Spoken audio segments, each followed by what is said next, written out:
안녕하세요.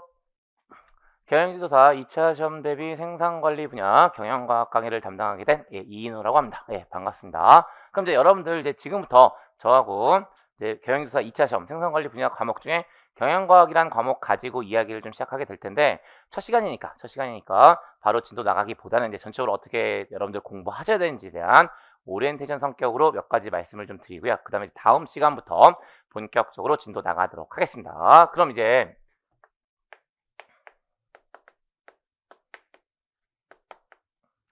제일 첫 번째 이제 어떤 말씀을 좀 드릴 거냐면 이제 저와 같이 경영과학이라는 과목 가지고 이제 앞으로 이야기를 좀 하게 될 텐데 그 공부하는 과정 중에서 이제 여러분들 궁금한 점도 있을 수 있으니까 질문 사항들이 있을 수도 있을 거고요. 아니면 이제 저에게 뭔가 도움을 요청하셔야 되는 뭐 그런 경우도 있을 수 있어요. 그래서 그 여러분들하고 저하고의 의사소통 채널에 대한 얘기 먼저 좀 드릴 텐데 그 크게 방법은 한 3가지 정도가 있지 않을까라는 생각이 들어요. 첫 번째, 여러분들 해커스 경영 아카데미 홈페이지 안에 보시면 그 질문 게시판이 있을 거예요. 그래서 그 질문 게시판을 통해서 저에게 질문 올려주시면 이제 제가 거기다가 회신을 붙여드리는 그런 형태 가지고 여러분들 요구사항에 대해서 제가 응대할 수 있을 듯 하고요. 그 다음에 이제 제 이메일 알려드릴 테니까 그 이메일을 활용하시는 방법도 있을 듯 한데 제 이메일은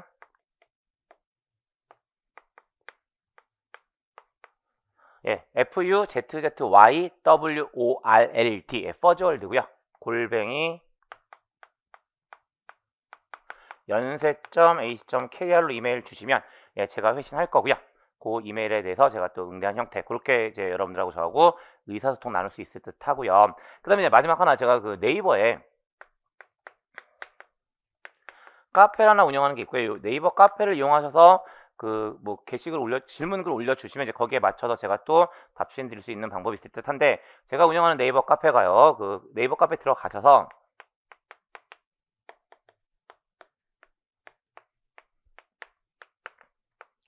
이인호 경영연구소라는 카페 조회하시면 바로 그 조회 가능하실 거고요.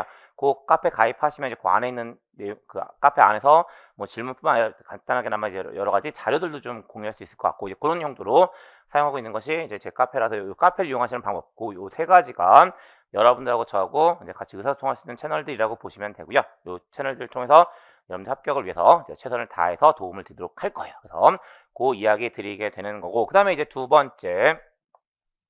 그 강의를 진행해야 되는 상황이니까 이제 강의 교재와 관련된 내용들 이제 좀 말씀을 드리면 되는데 그 사실 이제 이 경영과학 과목과 관련된 대학 교재들은 생각보다 많이 출간돼 있죠. 그런데 그 출간된 교재들 중에 그 경영지도사 시험에 가장 부합되는 교재는 역시나 어떤 책이라고 보시면 되냐면 지금 우리 지금 교재로 선택되어 있는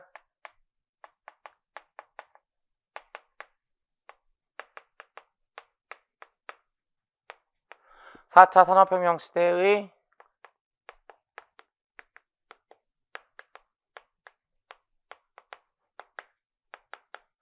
엑셀 경영과학 제6판이요.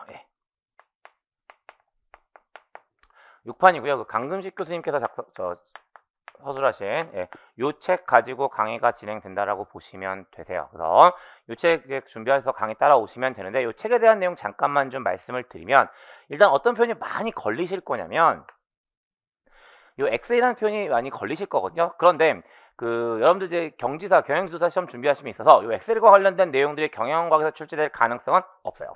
그러니까 그 교재 내용 보시다가 물론 저도 이제 강의하면서 계속 그 말씀을 드리겠지만 엑셀과 관련된 부분들은 신경 쓰지 않으셔도 되고요. 엑셀을 제외한 나머지 부분들에 대해서 경영지도사 시험 목적상으로 공부하신다라고 생각하시면 되세요. 그래서 너무 엑셀이라는 단어에 너무 신경 쓰지 마시면 될 듯 하고요. 그 다음에 이 교재 보시면 그 어떤 형태의 구성을 가지고 있냐면 일단 본문이 있어요. 본문이 있고요. 예제와 정답이 있고 그 다음에 연습 문제가 있는 구조거든요. 근데 역시 뒤에서 학습 방법에서 다시 한번 말씀을 드리겠지만 그 경영과학을 공부하실 때 가장 중요한 건 그냥 계산 문제 계속 많이 풀어보시는 거예요. 정말 경영과학은요. 계산 문제 많이 풀어보는 것밖에는 정답이 없을 정도거든요. 근데 이제 그러다 보면 역시나 이제 이 본문 내용을 중심으로 저는 이제 강의를 진행할 텐데 어쨌든 계산 문제 계속 풀어보셔야 되는 거고, 일단 예제 당연히 여러분들 개인적으로 풀어보시고, 혹시 막히는 부분 있으시면 이 채널들을 이용해서 저한테 도움을 청하시면 돼요. 근데 다행히 교재 안에 보시게 되면 예제가 있고 그 밑에 바로 정답이 있거든요. 물론 정답들 보면 종종 오탈자가 좀 있긴 한데, 어쨌든 그러니까 예제하고 정답이 있으니까 한번 개인적으로 풀어보시면서 아까도 말씀드렸지만 도움 청하시면 되고요. 그 다음에 이제 역시 이제 연습 문제 들어가 있어요. 연습 문제가 들어가 있는데, 일단 교재상으로는 이 연습 문제만 들어가 있고 연습 문제에 대한 해답이 없거든요. 그럼 이거 어떡합니까?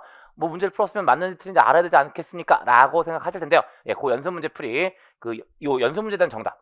얘는 어디서 여러분들 도움을 일단 기본적인 내용들은 어디서 도움을 받을 수 있으시냐면, 역시나 이제 요 교재 출판사요. 해커스 말고요. 이 교재 출판사의 홈페이지 가시면, 요 연습 문제에 대한 정답하고 풀이가 PDF로 제공되고 있어요. PDF로 제공되고 있거든요. 예, 그래서 출판사 홈페이지에서 다운로드 받으셔가지고 해당 연습 문제에 대한 정답과 풀이를 확인하셔서 도움 받으시면 되고, 역시나 그 안에서 뭔가 막히는 부분이 있다는 거, 이건 왜 이렇게 되죠? 라고 생각하시는 부분이 있으시면 저에게 도움 청하시면 되세요. 그래서 교재는 그렇게 활용하게 될 거고, 어쨌든 이제 지금 기본 이론 과정 진행하고 있는 거니까 강의는 본문 내용 중심으로 진행이 된다라고 보시면 돼요. 그래서 본문 내용 통해서 기본적인 내용들 숙지한 다음에 예제와 연습 문제 가지고 실전 감각을 익히시는 그런 형태가 되는 것이 이 교재의 가장 중요한 활용법이 된다라고 보시면 되는 거고요. 그래서 교재에 대한 이야기들 그렇게 정리하시게 되는 거고, 그럼 이제 이 교재 가지고 진행을 할 텐데, 그렇다면 우리는 이제 어떻게 경영과학을 학습해야 되는지에 대한 학습 방법과 관련된 이야기가 정리가 좀 돼야 될 듯 하고요. 하나씩 말씀을 드리면, 제일 첫 번째, 일단 경영과학에 국한된 문제가 아니고요. 생산관리 분야 전체와 관련된 내용들 잠깐 말씀을 드릴게요. 그럼 이제 생산관리 분야 전체 몇 과목을 시험 보셔야 되냐면 3과목을 시험 보셔야 되죠. 그리고 그 3과목 이미 다 알고 계시겠지만, 생산관리라는 과목이 있고요. 그 다음에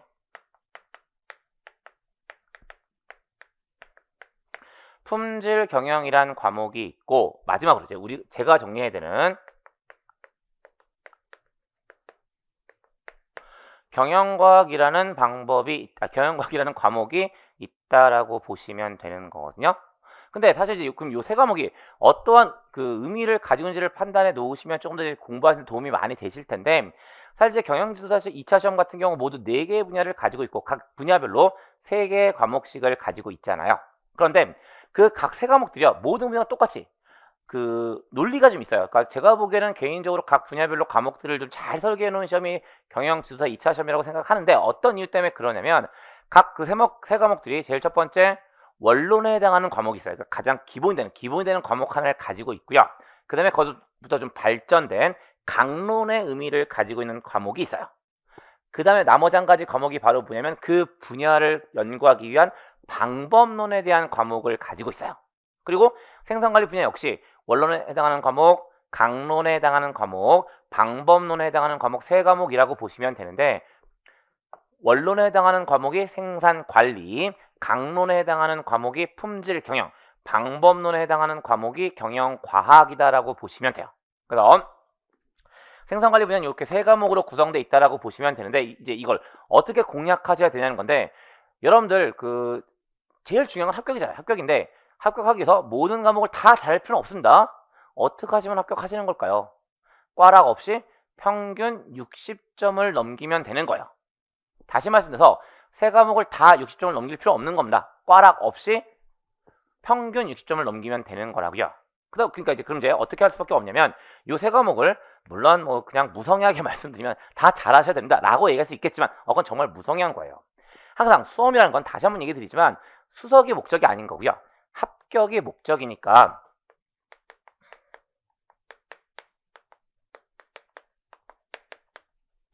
전략적인 접근은 분명히 필요하다라고 보시면 되는 거거든요. 그러면 여기서 얘기하는 전략적인 접근이라는 것은 어떠한 의미를 가지고 있냐라는 건데, 좀 전에 말씀드린 것처럼 3과목이 각각 성격이 조금씩 다르단 말이에요. 그리고 그러다 보니까 이제 3과목을 공부하시면 3과목 다 너무 재밌어요. 너무 잘할 수 있을 것 같아요. 라고 생각하는 경우는 사실 생각보다 흔하지 않아요. 흔하지 않습니다. 일반적으로 이제 공부를 본격적으로 해보시면 세 과목에 대해서 우선순위가 생겨요. 나 이건 정말 좋은 것 같아요. 이건 정말 자신 없는데요? 다음에 이건 뭐 중간 정도 될 것 같아요. 하면서 1순위, 2순위, 3순위에 대한 그 선호 체계가 생겨요. 선호 체계가 생깁니다. 그럼 그랬을 때 어쨌든 여러분들은 일반적으로 이제 경영 지도자 시험 준비하시는 분들은 그 현업하고 같이 하시다 보니까 전업수험생보다는 공부에 투자할 수 있는 시간이 상대적으로 많지 않잖아요. 그럼 역시나 우리는 그 제한된 시간 안에서 가장 효율을 극대화시키는 게 중요하고 똑같은 시간을 공부하더라도 점수를 더 많이 받는 게 중요하다는 거예요. 그랬을 때 그러면 세 과목에 시간을 투자하셔야 되는데 어떤 형태의 시간을 투자하셔야 될까요? 1순위, 2순위, 3순위가 된다고 했을 때 가장 못하는 3순위 과목에다가 시간을 더 많이 투자하셔야 될까요? 죄송하지만 바람직하지 않은 전략이세요. 왜냐하면 조금 좀 현실적인 얘기를 좀 드리면 제일 자신 없는 과목 3순위 과목은요. 시간을 많이 투자한다고 해서 점수가 올라갈 가능성이 높지 않습니다. 높지 않아요. 그러니까 가급적이면 3순위 가격은 면과 전략으로 가시는 게 제일 좋으세요. 그럼 몇 점을 목표로 공부하셔야 될까요? 꽈락이 40점이니까 40점을 목표로 공부하셔야 될까요? 그건 안 됩니다. 왜냐면 40점을 목표로 공부하시면 실제 시험 보시면 30점에서 35점밖에 안 나올 거거든요. 그러니까 제일 자신 없는 3과목은요. 그냥 반타작 50점 정도를 목표로 공부한다는 생각으로 가시는 게 마음도 편하고요. 스트레스 덜 받으세요. 예. 그래서 3과목은 그냥 한 반타작 50점 정도를 목표로 공부한다라고 보시면 되는 거고요. 그럼 이제 50점 정도 목표로 공부하시면 이제 40점 정도 나온다고 40점에서 40점 정도 더 나온다고 보시면 되는 거니까 일단 20점이 부족하잖아요. 그러면 그 20점이 부족한 것을 어느 과목으로 메꾸셔야 되냐면 1과목과 2과목에서 점수를 높이셔야 돼요. 예, 왜냐면 아무래도 좀 마음에 들고 좀 해볼 만하다는 생각이 드는 과목들은 그만큼 시간을 투자하면 효율이 높아지거든요. 그러니까 그만큼 점수가 올라갈 가능성도 높아진다라고 보시면 되는 거예요. 그러니까 일단 시간을 투자하실 때 3과목은 일단 50점 정도 그 정도 목표를 공부하시는 거고요. 그럼 이제 거기서 부족한 점수를 1과목과 2과목으로 해결하셔야 되니까 1과목과 2과목의 시간을 좀 투자하셔서 점수를 좀 올려가시는 그런 형태의 전략을 쓰는 게 가장 중요하다라고 보여지는 거거든요. 근데 그랬을 때 이건 정말 제가 경영과학을 강의하고 있기 때문에 드리는 말씀이 아니고요. 개인적으로 전략 과목은 뭐가 됐으면 하는 바람이 있냐면 얘가 됐으면 하는 바람이 있어요. 예, 경영과학이 됐으면 하는 바람이 있다고요. 왜냐면 지금 물론 여기 뒤에서 말씀드릴 텐데 세 과목들은 성격이 다르다고 말씀드렸는데 다 물론 이제 계산 문제를 조금씩 다 가지고 있는데 그 중에 계산 문제의 비중이 가장 높은 게 어디라고 보시면 되냐면 이 경영과학이라고 보시면 돼요. 근데 이 계산 문제의 비중이 높다는 것은 어떠한 특징들을 가지고 있냐면 그 말 문제들은 역시 출제자 입장에서 채점할 때 아무리 잘 써도 만점을 주기가 쉽지 않습니다. 말 문제에서 정답이 어디 있겠어요. 하지만 계산 문제는 과정에 문제 없고 결과값 딱 정확하게 숫자로 정확하면 거기서 감점할 수 있는 여지가 없거든요. 그러니까 계산 문제는 해당 문제에 대한 배점에서 만점이 가능한 형태가 된다고 보시면 돼요. 그럼 당연히 어떤 일이 벌어지냐면 말 문제의 비중이 높을수록 고득점할 가능성은 상대적으로 낮아요. 하지만 계산 문제의 비중이 높아지게 되면 물론 이제 계산 문제가 또 좀 리스키한 건 뭐냐면은 알면 풀고 모르면 못 푸는 거긴 하지만 좀 뭐 아니면 도 이런 느낌이 있긴 하지만 어쨌든 여러분들 열심히 공부하실 거니까 그 다 합격하실 거니까 계산 문제의 비중이 높아지게 되면 그만큼 고득점을 할 가능성이 높다라고 보시면 되고 한 과목에도 정말 90점 이상의 고득점이 나와지면 나머지 두 과목이 점수가 낮더라도 좀 60점을 넘기는데 훨씬 수월한 부분들이 있잖아요. 그리고 그게 바로 경영과학이거든요. 그래서 경영과학을 전략 과목으로 가져가시면서 고득점을 하시는 형태는 가장 좋은 형태의 전략이 된다고 보시면 돼요. 그러니까 그 전체 세 과목을 놓고 봤을 때 사실 뭐 2차 시험 이제 서술형 형태의 시험에서 90점 이상을 받는다는 것은 사실 쉽지 않은 거잖아요. 근데 이 과목은 90점 이상을 득할 수 있는 과목이에요. 예. 왜냐면 역시나 전체 100점 중에 90점 이상이 그러니까 심지어 어떤 경우는 100점 전부가 다음 계산 문제로 구성될 수 있는 과목이 경영과학이기 때문에 얘는 90점 이상을 받을 수 있는 과목이고요. 역시나 다시 한번 말씀드리지만 한 과목을 90점 이상 맞으시면 두 과목에 대한 부담이 얼마나 낮아지겠어요. 예. 그러니까 그런 형태가 되는 거니까 경영과학이 전략적 과목이 됐으면 좋겠다라는 생각은 분명히 드는 거죠. 그리고 또 이제 경영과학이라는 과목이 가지고 있는 또 하나의 특징은 뭐냐면, 그러니까 말 문제가 거의 없다 보니까 숙달만 잘 하시면 또 크게 어렵지도 않습니다. 그래서 그런 형태로 정리하시면 된다고 보시면 되고, 그다음 얘가 전략 과목이었으면 좋겠고, 그다음에 이제 2과목과 3과목은 둘 중에 이제 여러분들 성향에 따라서 결정이 될 거고요. 예, 그렇게 보시면 된다라고 생각하시면 되고, 일단 제재를 한 가지만 하면, 사실 제가 이 전략으로 합격했어요. 그러니까 그 생산관리 분야 경영지도사 자격증을 가지고 있는데, 그러니까 제 개인적인 얘기 드리면 이 세 과목 중에 저는 역시나 이제 이 과목이 제일 자신 있었고요. 얘가 제일 자신 없었어요. 예. 품질 경영이 사실 개인적으로 제일 자신 없어가지고 저는 어떤 전략을 썼냐면, 얘를 이제 제일 높은 점 맞고 품질 경영을 이제 면과 전략을 하자라는 형태로 전략을 세우고, 생산관리는 한 60점, 70점 정도 맞아야지 라는 형태의 전략을 썼던 거였거든요. 예. 근데 역시 제 전략은 주요했습니다. 자랑 한 가지 할게요. 제가 경영과학을 그때 95점을 맞았어요. 95점. 예. 근데 제가 잘나서 아니고요.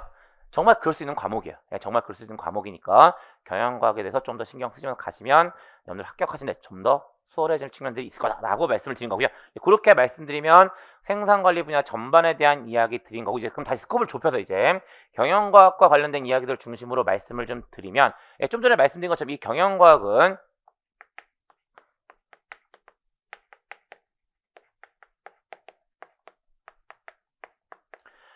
계산 문제의 비중이 아주 높습니다. 극단적으로 말씀드리면 100점 다 계산 문제일 수도 있고요. 아니면 말문제 한 10점짜리 하나 정도 얘기하면 한 90점 정도는 거의 무조건 계산 문제가 된다라고 보시면 돼요. 그래서 경영과학은 계산 문제의 비중이 높고요. 그러다 보니까 뭐가 제일 중요하냐면, 이미 출제됐던 기출 문제들 있죠.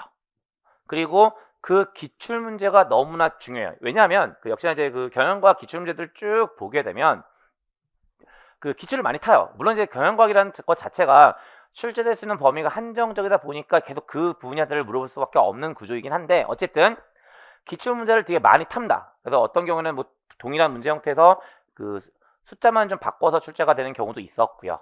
그러니까 아무래도 기출 문제를 좀 잘 보셔서 기출 문제를 좀 중심으로 공부하시는 것은 분명한 도움이 된다라고 보시면 되고요. 그래서 이제 이 기출 문제를 반복 학습하시고요. 그 다음에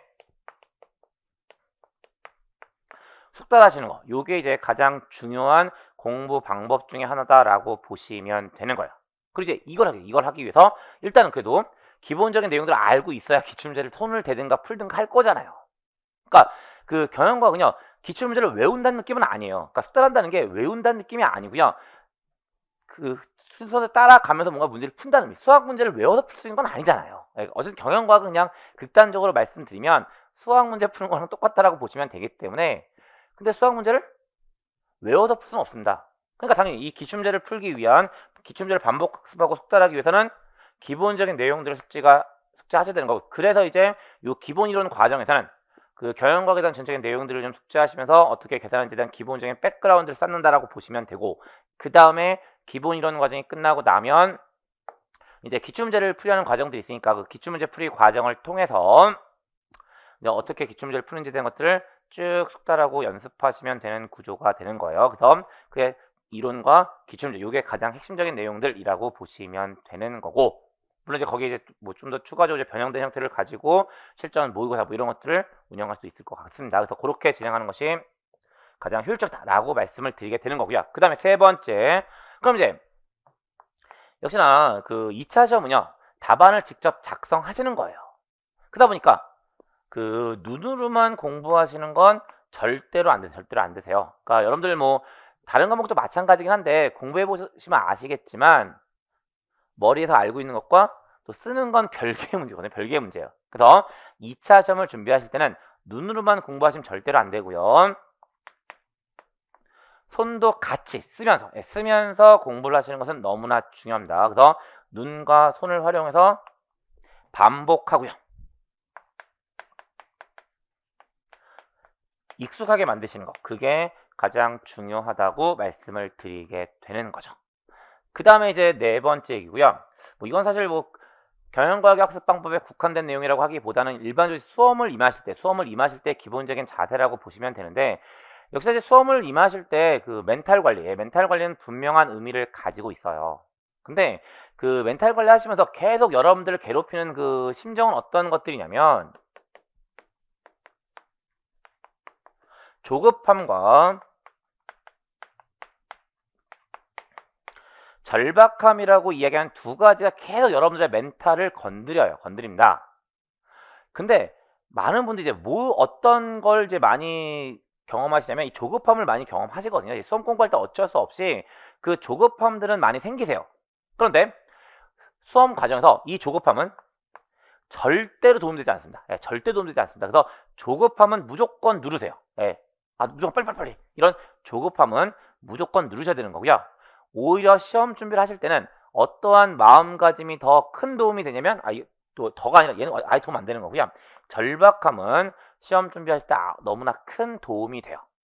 그래서 조급함과 절박함이 있을 때 조급함은 절대로 가시면 안 돼요.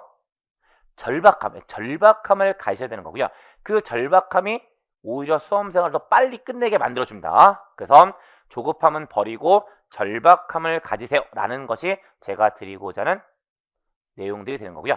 이러한 멘탈 관리 역시 조금 신경을 써주셨으면 좋겠어요. 그래서 그렇게 말씀드리면 일단 오리엔테이션 상황에서 말씀드릴 수 있는 학습 방법과 관련된 이야기들은 다 되었다라고 보여지는 거고요. 그 다음에 이제 나머지 한 꼭지만 더 말씀을 드리면 될 듯한데 어쨌든 그럼 이제 공부하시고 나면 시간이 지나서 시험 당일이 되면 시험장에 가셔서 답안을 작성하셔야 되잖아요. 그래서 그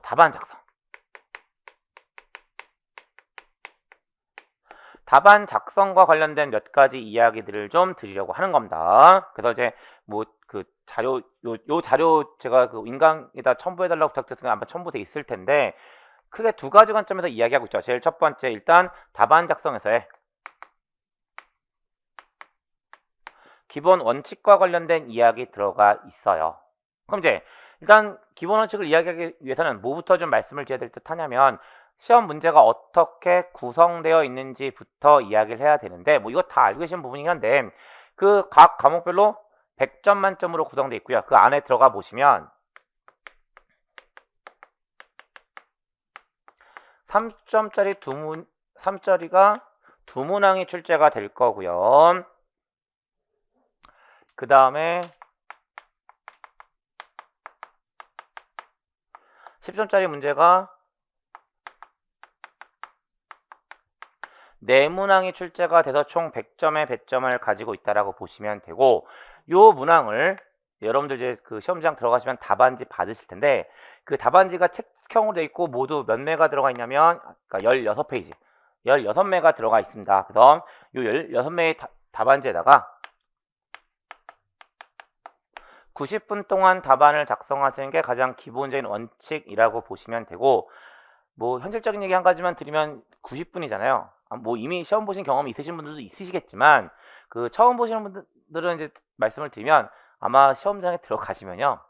여러분들이 지금까지 살아오시면서 경험한 90분 중에 가장 빠른 90분을 경험하실 거예요. 정말 90분이 이렇게 짧은 시간인지는 그때 아마 몸소 느끼실 거거든요. 어쨌든 우리는 이 원칙 하에서 답안 작성이 되어야 한다라고 보시면 되는 거죠. 그럼 이제 그 안에서 이제 하나씩 말씀을 좀 드리면 하나만 더요. 근데 뭐 경영과학도 마찬가지로 생산관리 분야 전체적인 공통적인 내용이 한데 이 3점짜리 문제가 그 어떤 특징을 좀 가지고 있냐면 다수의 소문제들로 구성되어 있어요. 그러니까 3점짜리 문제 하나에서 다시 뭐 소문제 1번, 2번, 3번 해가지고 다시 10점짜리 쪼개진다든지 아니면 뭐 배점을 좀 달리한다든지 해서 다수의 소문제로 구성되어 있는 게 가장 일반적인 출제 형태라고 보시면 되고 이제 그건 다른 게 아니라 특히 이제 계산 문제를 가정했을 때 이 문제가 그러니까 계산 문제를 내는 경우라면 이렇게 나누는 게 더 수월한 부분도 있거든요. 그런 이유들 때문에 소문제로 분류되는 경우가 있고요. 그다음에 말 문제 같은 경우도 이제 3점짜리 사이즈가 너무 크면 그 안에서 좀 쪼개서 내는 경우도 있어요. 그래서 근데 어쨌든 생산관리 분야 같은 경우는 3점짜리가 통으로 출제되기보다는 다수의 소문제로 구성되는 경우가 더 일반적이다라고 보시면 되는데 사실 준비하시는 분들 입장에서는 이게 훨씬 유리하세요. 왜냐하면 3점짜리 문제가 통으로 출제가 돼버리면 물론 경영과학은 이제 그런 일이 없긴 하지만 목차도 잡아야 되고 막 이것저것 할 얘기들이 너무나 많아지거든요. 그런데 이렇게 소문제로 출제가 되면 뭐 목차 잡고 이런 거 필요 없고요. 그냥 출제자가 요구하는 사항에 대해서 답안 작성하시면 되는 취지가 되기 때문에 사실 공부하시는 분들 입장에서는 이게 더 유리한 부분들이 없지 않아 있기는 있어요. 그래서 그런 얘기까지 드리는 거고, 그럼 이제 좀 더 세부적인 얘기 드리면 일단 그럼 이제 답안을 작성하는 건데 이 답안 작성 어떠한 의미를 가지고 있다라고 보시면 되냐면 여러분들과 채점자 또는 출제자가 답안지를 놓고 게임을 하는 거다라고 보시면 돼요. 한 번 더요. 여러분들께서 답안을 작성한다는 것은 여러분들과 출제자 또는 채점자가 답안지를 가운데 놓고 서로 게임을 하는 거라고요. 그러면 게임의 가장 기본적인 룰은 무조건 이기는 겁니다. 이겨야 되는 거예요. 물론 이제 제가 이긴다고 말씀드린 건 어떠한 의미를 가지고 있냐면 여러분들께서는 점수를 더 많이 뽑아내야 되는 거예요. 점수를 더 많이 뽑아내야 되는 거예요. 그리고 그 점수를 많이 뽑아내기 위해서는 이제 어떠한 원칙이 작용이 돼야 되냐면, 근데 이제 일반적으로 시험을 보시다 보면 여러분들이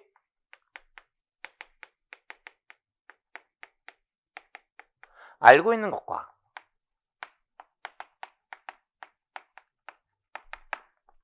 모르고 있는 것이 있을 거잖아요. 그랬을 때 알고 있는 것은요, 최대한 맥시마이즈, 극대화시켜서 드러내야 되겠죠. 하지만 얘가 문제되는데 모르고 있는 것은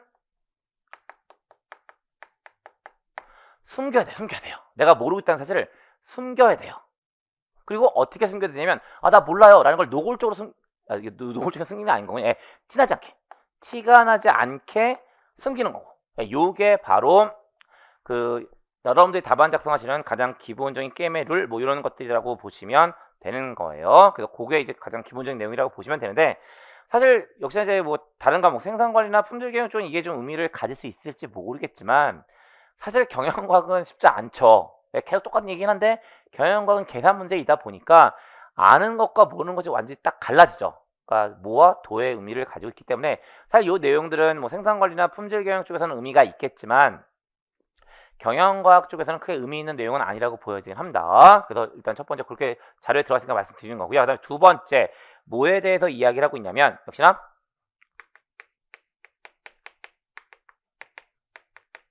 시간 배분의 의미가 중요한 의미를 가지고 있다라고 보시면 돼요. 아까도 말씀드렸듯이 요걸 90분 동안 답안지를 작성하셔야 되는 거거든요. 그리고 90분이 넘어가면 더 이상 답안을 쓸 수 있는 기회가 없어요. 어쨌든 그 90분 동안 답안지를 쓰셔야 되는데, 보시면 문제가 한 문제가 여러 문제가니까 이 문제들 간에 뭘 해야 될까요? 시간을 배분하셔야 되는 거고요.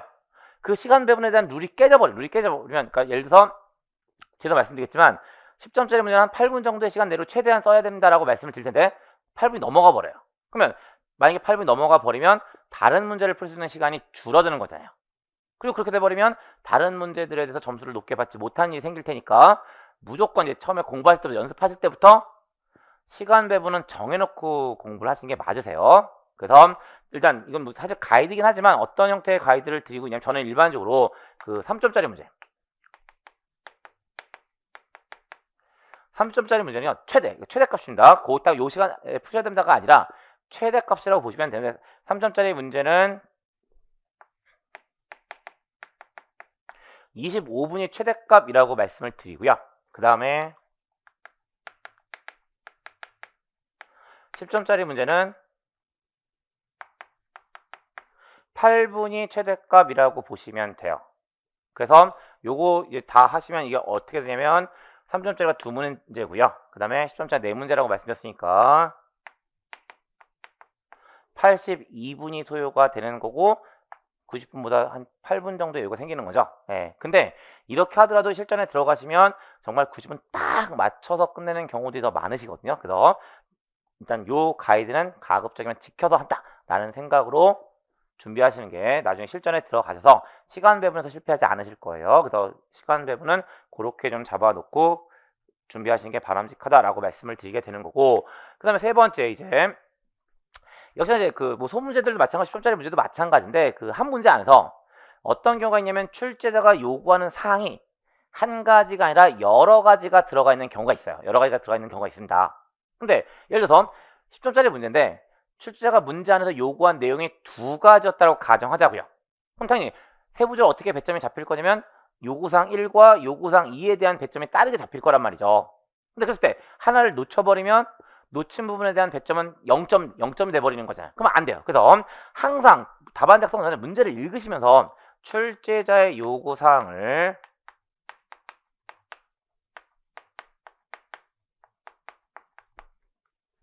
철저하게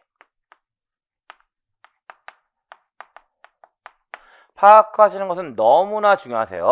그래서 출제자 요구사항 문제를 꼼꼼히 읽어보시고요. 그 문제 안에서 출제자가 요구한 사항이 뭔지에 대한 것들을 그 동그라미를 쳐서 표시해 놓으셔야만 답안 작성하실 때 빠뜨린 내용 없이 답안을 작성하실 수가 있으실 겁니다. 그래서 출제자가 요구하는 사항을 꼼꼼히 체크해야 될 거고요.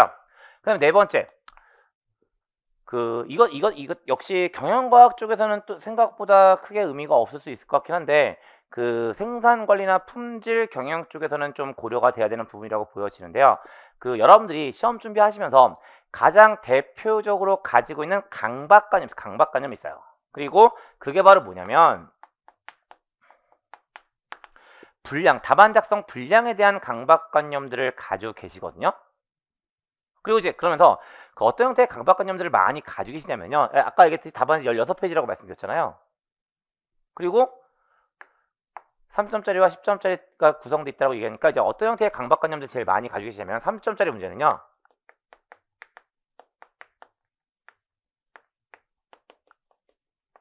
다섯 페이지는 답안 작성을 해야 되는 거고, 그 다음에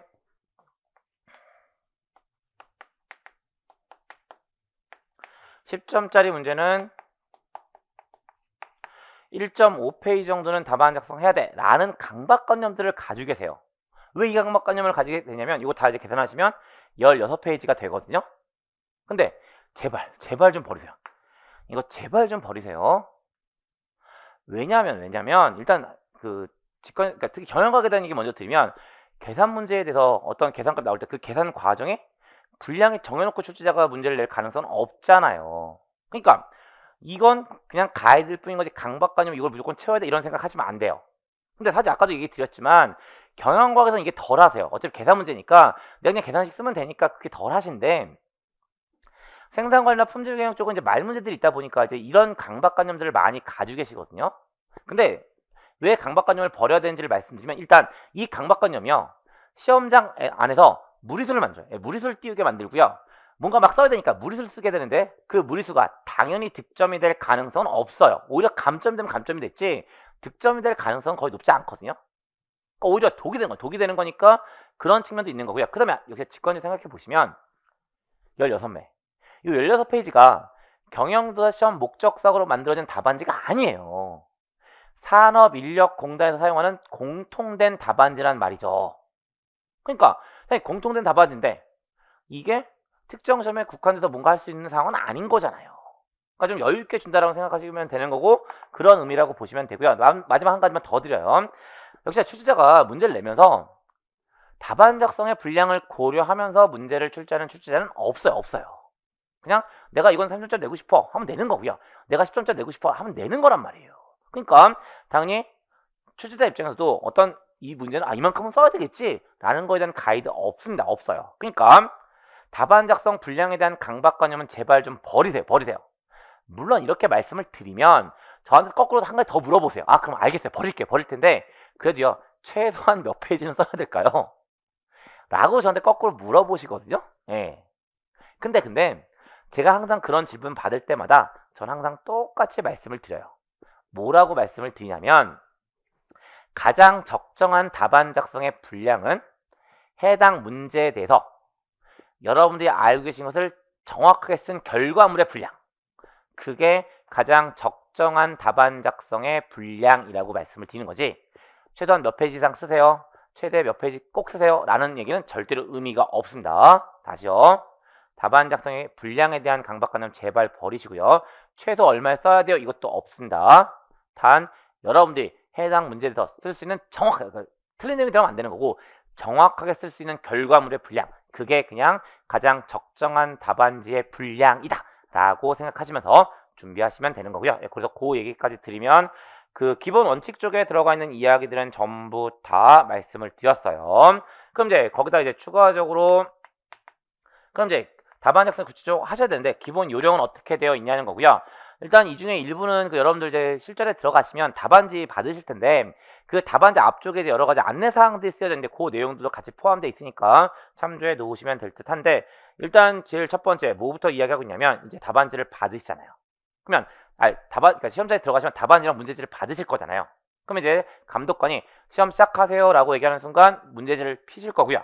그 순간 무조건 1번부터 답안 작성을 쭉 하셔야 될까요? 그렇지 않습니다. 1, 2, 3, 4, 5, 6번 이 순서대로 답안을 작성할 이유는 없어요. 꼭 그렇게 하지 않아도 됩니다. 그러니까 제일 첫 번째 뭐부터 좀 하셔야 되냐면 전체적으로 6문제를 쭉 6문제를 확인하시는 겁니다. 1번부터 6번까지를 쭉 확인을 하세요. 물론 꼼꼼하게 확인하실 필요는 없는 거고요. 간단하게 좀 러프하게 쭉 보시는 거죠. 그러면 왜 확인을 하라고 말씀을 드리냐면 좀 전에 말씀드린 것처럼 1, 2, 3, 4, 5, 6의 순서대로 답안을 작성할 필요는 없잖아요. 그러니까 그걸 확인하면서 이제 어떤 것들을 판단하시냐면 이건 내가 답안 쓸 수 있을 것 같아. 이건 좀 쓰기 어려울 것 같아. 라는 것들을 판단하시면서 문제를 푸는 답안을 작성하는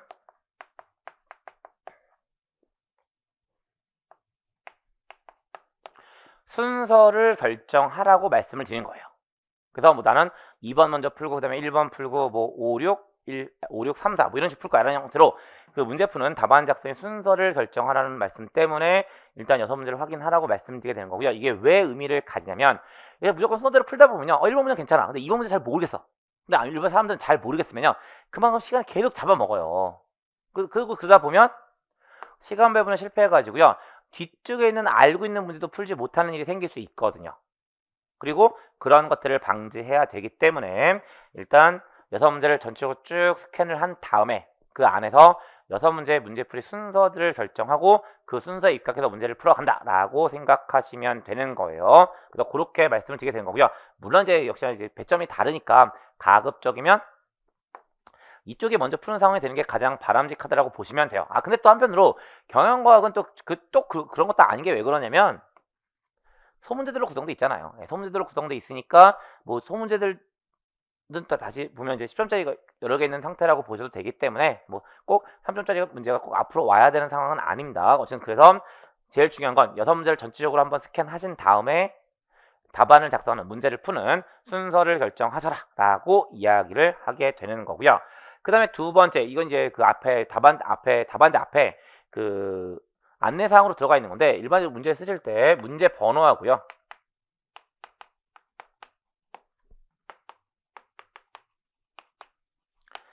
문제 내용을 간단하게 서술하라고 되어 있어요. 근데 요거 잠깐 말씀을 드리면, 그러니까 다른 이유가 아니라 왜 그런 거냐면 그 답안을 꼭 1, 2, 3, 4, 5, 6개 순서를 쓰는 게 아니라 순서를 마음대로 쓸 수 있다 보니까 당연히 어떻게 써야 되냐면 제일 윗줄에 이제 뭐 예를 들어서 문제 2 라고 일단 문제 번호를 먼저 쓰시는 거예요. 그 다음에 사실 이건 이제 그 나중에 분쟁이 발생했을 때 분쟁을 방지하기 위한 목적으로 인력공단이 요구하는 거긴 한데 요 뒤에다가 아무것도 안 쓰면 역시 논란의 여지가 있으니까 이 뒤에다가 뭘 쓰라고 되어 있냐면 그 문제 내용을 간략하게 서술하라고 되어 있어요. 근데 너무 그 순진하신 분들은 그래서 어떻게 하시냐면 문제를 다 쓰세요. 문제를 다 쓰시거든요. 절대로 하지 마세요. 문제를 다 쓰는 것은 그만큼 시간이 흘러갈 거고요. 그만큼 여러분들이 점수를 얻어야 되는 답안 작성의 시간을 줄일 수밖에 없는 구조가 되는 거잖아요. 그래서 어떻게 해결하시면 되냐면 문제 번호 쓰시고 그 다음에 그 문제 전체 그 중요한 키워드 몇 개, 단어, 문제 다 쓸 필요 없이 단어 몇 개만 좀 쓰시면 돼요. 그 문제 단어만 써서 넘기시면 최소로 시간을 줄일 수 있는 거고요. 나머지 시간 동안은 실제 답안을 작성하셔야 되는 거지 여기다가 너무 많은 시간을 쓰실 필요는 없습니다. 그래서 그 문제 번호랑 문제 내용을 간략하게 서술하라고 되어 있긴 한데 문제 번호는 당연히 쓰시는 거고요. 그 다음에 문제 내용을 서술하실 때 문제를 다 쓸 필요 없이 그냥 간단하게 키워드 몇 개만 얹어 놓으셔도 상관없으세요. 그래서 그렇게 하시면서 시간을 좀 절약하셔야 됩니다 라고 말씀을 드리게 되는 거고 그 다음에 역시나 그럼 이제 하고 답안이 쭉 작성됐을 거잖아요. 그럼 이제 한 문제 답안이 작성이 끝나고 나면 뒤에다가 뭐라고 쓰냐면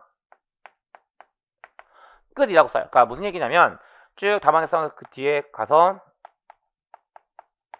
끝이라고 쓴다라고 말씀을 드리고 있는 겁니다. 그 다음에 6문제 답안이 다 작성이 끝났어요. 끝나고 나면 이제 맨 마지막에 뭐라고 쓰라고 되어 있냐면 이하 여백이라고 쓰라고 안내가 되어 있어요.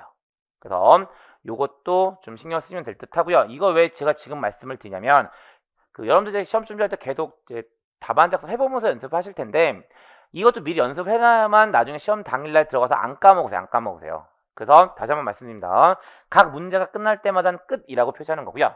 전체 답안 작성이 끝나고 그러니까 6문제에 대한 답안 작성이 다 끝나고 나면 맨 마지막에 이하 여백이라고 표시한다 라고 보시면 되는 거예요. 그래서 그거 말씀드리게 되는 거고요. 그 다음에 마지막으로 한 가지가 더 들어가 있는데 뭐에 대한 얘기 들어가 있냐면요.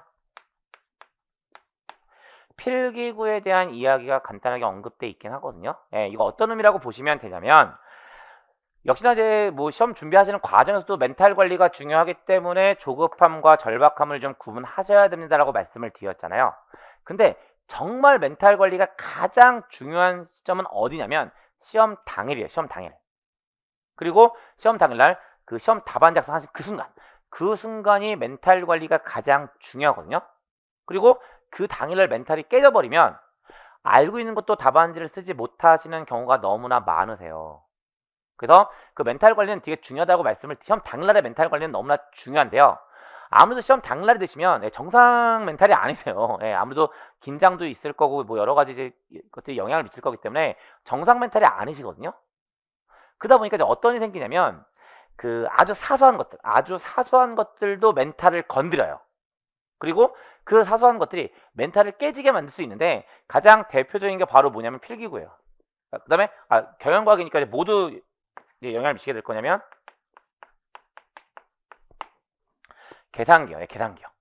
그래서 필기구와 계산기 같은 것들도 그 멘탈을 건드릴 가능성이 있거든요. 어떨 때 그 멘탈을 건드리냐면요. 평소랑 다를 때. 그러니까 맨날 쓰던 필기구가 아니라 다른 필기구를 가져가시면 그 필기감이 달라지잖아요. 그 필기감이 달라지는 건 마저 그 멘탈이 신경이 쓰여요. 그 다음에 계산기도 맨날 쓰던 계산기가 아니라 그냥 그날따라 다른 계산기를 가져가시면 타자감, 키감 그런 것들도 당연히 멘탈을 건드리거든요. 그래서 이제 그런 것들도 좀 미리 준비하셔야만 시험 당일날 정상 컨디션을 가지고 시험을 보실 수 있으시기 때문에 일단 나 지금부터 경영수사 시험 준비할 거야 라는 마음을 먹은 상태가 되면 일단 필기구와 계산기를 정하세요. 필기구와 계산기를 정하시고요. 시험 보시는 그날까지 그 필기구와 그 계산기만 사용하시는 겁니다. 그리고 그렇게 그냥 똑같은 조건으로 시험장에 가시는 게 너무나 중요하기 때문에 그런 측면도 좀 염두에 두시면 좋을 거다라고 말씀을 드리게 되는 거고요. 그런 취지에서 필기구와 계산기와 관련된 이야기들까지 드리게 되는 거고 여기까지입니다. 여기까지 말씀드리면 제가 오리엔테이션 성격으로 준비한 내용들은 전부 다 말씀드렸고요. 일단 오리엔테이션은 여기까지 말씀드리고 마무리 지을 거고요. 그 다음에 다음 시간부터 이제 본격적으로 경영과학에 대한 이야기들 진행하도록 하겠습니다. 네, 다음 시간에 뵙겠습니다. 수고하셨습니다.